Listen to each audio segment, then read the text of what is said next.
Working with digital cameras that capture in very high dynamic range like Alexa 35, or working in even larger dynamic range of JPlog2, it is necessary to adjust our approach towards film print emulation. In this tutorial, we're going to learn about Printlab and how it's different and how to utilize it best in your workflow.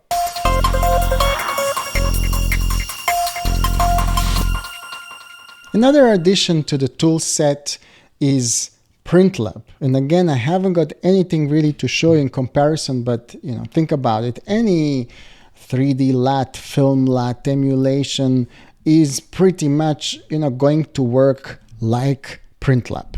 Okay, so what I got here now, I have sandwiched here between an I node and an O node, right? I have sandwiched the Printlab.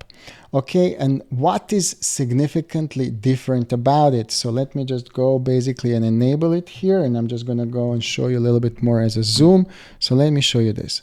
So what is really significant about it is that we tried to really improve the rendering of color and precision of color when emulating film print or any film emulation. Okay, now that we have ability to work in this very large dynamic range, right, we are actually not able to use just existing profiles because they don't reach the full dynamic range of our color grading space, because film stocks themselves never had that dynamic range available to them. So it was very difficult then for us to decide, well, what would happen if we were to expose like this or like this or like that. Okay, so what we had to do is we had to basically generate film emulation profiles that will be adapted to this new dynamic range. And in order for them to be able to process at a very high precision, we have also increased them to 128 points. Now think about it. Most of the LUTs out there are 33 point. We like to use 65 points, but very rarely, almost hardly ever, you're going to see 128 point LUT. And actually right now you can't even use it inside Davinci. So what we got is these special LUTs that are, made for JPlog2 that have 128 points and then have a very high precision. Right now you have only two options that are master options. So think about them. This is like your overall wrap, overall thing. These effects are very accurate to what normally you would get when you would shoot on film. So we didn't try to make them look like an effect. We tried to be more accurate, more realistic. And you have two options. You have Vision 3 500T, and you can then also increase its amount or not. And it's just absolutely beautiful what it does to the skin.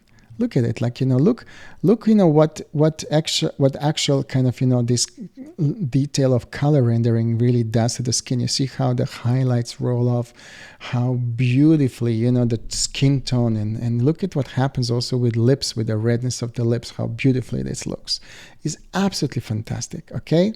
And the other option you have is then you have option of Kodak 2383, the standard print stock, but then the quality of print that is just mind-blowing, basically, where you're really able to go into the finest detail of your shadow and still be able to see the effect that the printing does it, because it's so precise. It has zero a loss on that kind of roll off and in a crunch. So actually really what you get is this beautiful results. So think about it. It's just a little tool that can also assist you in your way of how you want to go and build these particular looks and profiles. But what we're going to do is we're going to expand further. And you're going to be able to import and export these master LUTs. They will be encrypted. That means that you will be able to protect them. You will be able to generate your own, and they will be somehow a little bit prohibited from free sharing and copying that normally happens with all the LUTs.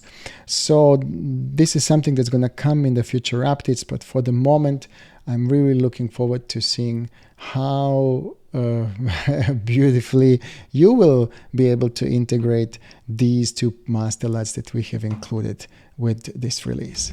Thank you very much for watching this tutorial. Don't forget to subscribe, as we will be publishing more of tutorials like this. And if you have any specific questions or you'd like to see something you haven't seen before, just please put it down in comments below.